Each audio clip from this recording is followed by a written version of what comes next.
मछली ट्रक। बबलू नाम का एक मछुआरा भोलापुर गांव में रहा करता था।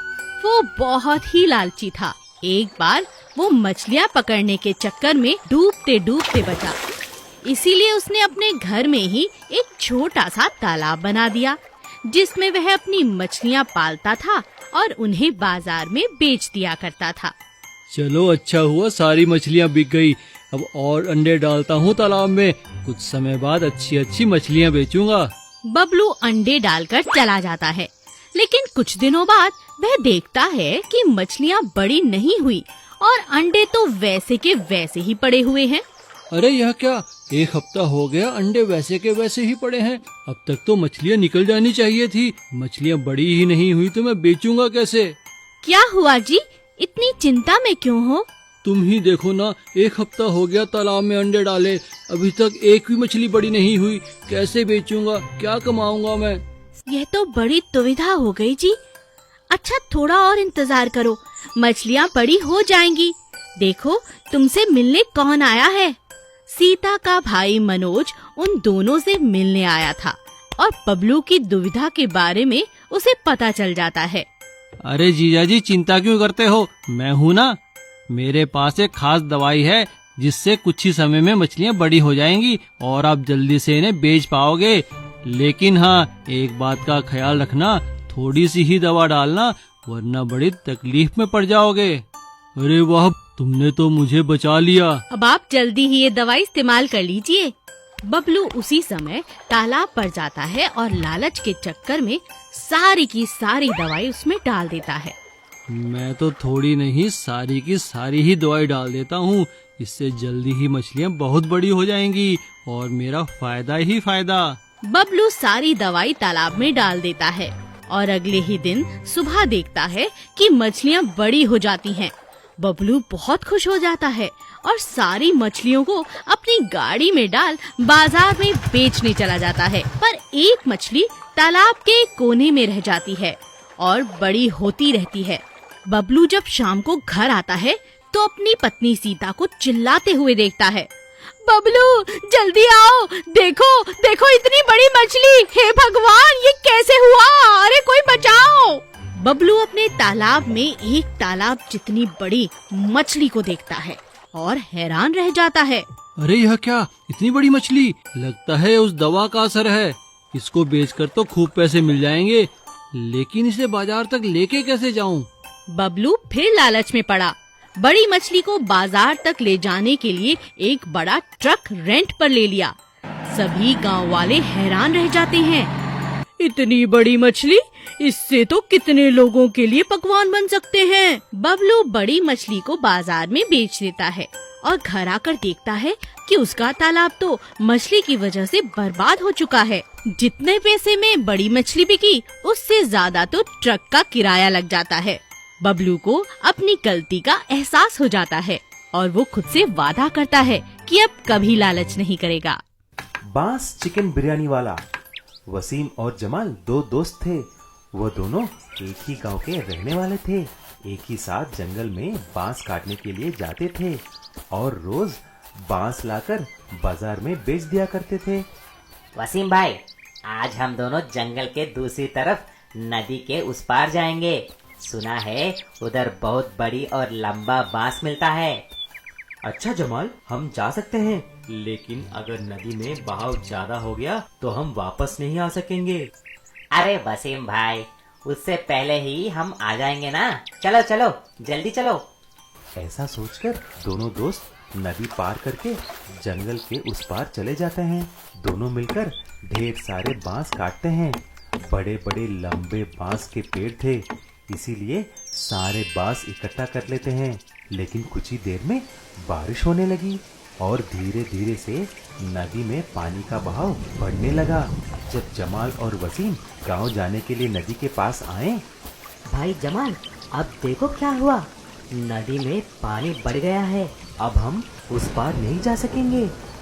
हाँ भाई, हम एक काम करेंगे, बारिश रुकने तक यहीं पर रुकेंगे। लेकिन उस रात को बारिश रुकने की नाम ही नहीं लिया। दोनों एक पेड़ के नीचे जंगल में ही सो गए। जब दोनों सुबह उठे, नदी में पानी कम हो चुकी थी। जब दोनों गांव वापस आए तो ये देखकर चौंक जाते हैं कि उन दोनों का घर बारिश की वजह से टूट जाते हैं। अरे वसीम भाई, ये क्या हो गया? अब हमारे पास घर भी नहीं है और खाना पकाने के लिए सामान भी नहीं है। आज से हम क्या खाएंगे? तुम घबराओ मत जमाल, हमारे पास बांस है ना, हम उसी से काम चला लेंगे। जब दोनों बांस बेचने के लिए मार्केट गए, वहाँ पर भी तूफान और बारिश की वजह से सारे दुकान बंद थे। उन दोनों को क्या करना था समझ में नहीं आया। तभी वसीम ऐसा बोला, जमाल हम एक काम करेंगे, हम इस बांस में बांस की बिरयानी बनाएंगे। घर में जो कुछ भी बचे चावल और सामान है ना, हम उसी से बिरयानी बनाकर खाएंगे। चलो। आइडिया आते ही जमाल और वसीम बांस की बिरयानी बनाने में लग जाते हैं। बांस में चावल, चिकन, मसाले डालकर आग पे सेकने लगे। कुछ देर के बाद जब बांस पूरी तरह जल गई, तब वसीम और जमाल बांस में से बिरयानी निकालकर खाते हैं। अरे वाह वसीम, बिरयानी तो स्वादिष्ट है, लाजवाब है। जमाल, मैंने बिरयानी बनाना मेरे दादा से सीखा है। वसीम भाई, वैसे भी बारिश की वजह से हम बांस बेच तो नहीं सकते, क्यों ना हम बांस का बिरयानी बनाकर बाजार में बेचें? ऐसा सोचे और तुरंत बाजार में एक बांस की बिरयानी बनाने वाली ठेले को खोलते हैं। उनका स्वादिष्ट बिरयानी बहुत फेमस हो जाती है। वहाँ पर खाने के लिए दूर दूर से लोग आने लगे। अरे वाह भाई, आपका बांस की बिरयानी का तो जवाब ही नहीं है। कुछ ही महीनों में वसीम और जमाल मार्केट में अपना एक होटल भी खोलते हैं और खूब पैसे कमाने लगे। साइकिल जूस वाला। राम कुमार गांव से शहर अपनी पत्नी के साथ काम की तलाश में आता है। वो बहुत मेहनती था, इसलिए उसे एक जूस फैक्ट्री में काम मिल जाता है। राम कुमार बड़ी मेहनत और लगन से जूस फैक्ट्री में काम करने लगता है। जूस फैक्ट्री का मालिक बहुत अच्छा था। वो राम कुमार और उसकी मेहनत की हमेशा दाद दिया करता था। भाई राम कुमार, एक काम करो, ये पैसे जाके बैंक में जमा कराया ना, और उसके बाद आकर के ये जूस वाली मशीन भी देख लेना, ठीक है? जी सेठ जी, मैं सब देख लूंगा, आप फिक्र ना करें।